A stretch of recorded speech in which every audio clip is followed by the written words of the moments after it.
The Content Center contains a lot of bolts, fasteners such as rivets, axles, and several other pre-made modeled components that are very useful. And to do this in assembly mode, go to Place, drop down to Place from Content Center. You can see all the different categories here. So let's start by placing a bolt, a common fastener. I'll place a hex head, and let's do a common just inch hex head inch bolt. And I don't want the heavy one. Let's just do a normal hex bolt inch like you'd find at the hardware store.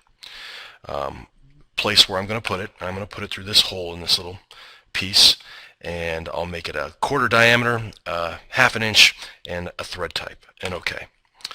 And I'll just place one. To assemble it, I'll choose the assembly feature here and place it just like this. So no need to model a part that already exists. Content Center oftentimes has it. So let's place a bolt on the back of this. So again, go to Content Center. This time I'll select the bolt category, or the nut category, excuse me. Hex head nut, and I'll look for a common inch bolt type. So hex nut inch, OK, and place it. And like before, I'll choose the same 1/4 inch thread description in UNC. I'll place it where I'm going to assemble it, and I only need one. So assemble, and I'll put it right there, and there it is. Quick way to add some fasteners that already exist.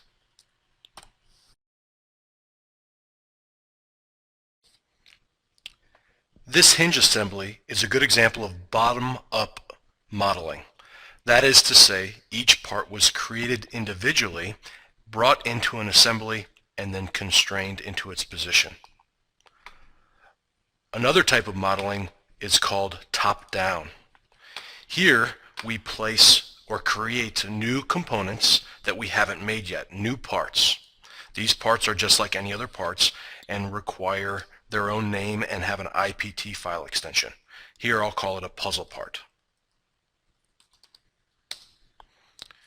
New parts can be placed and dimensioned in place using the existing geometry of other parts. In this case, trying to draw a piece to fit into this hole separately would be extremely difficult. However, I can create a new sketch of this part using a plane from the other part.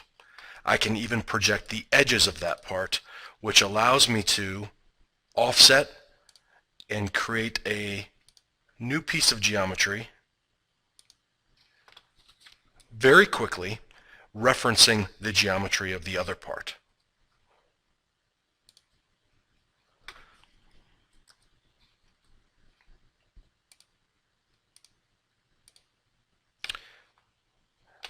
Clicking on Return in the ribbon will take me from part mode back to assembly mode.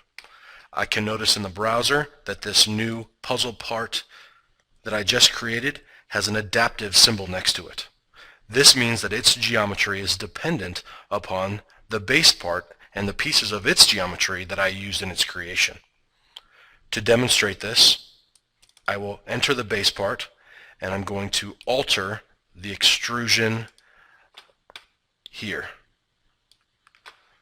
I'm going to finish sketch, and you'll notice that, and I'll change my view, that the puzzle part now doesn't fit, but when I return to the assembly mode, because of its adaptive nature, it automatically fits or alters.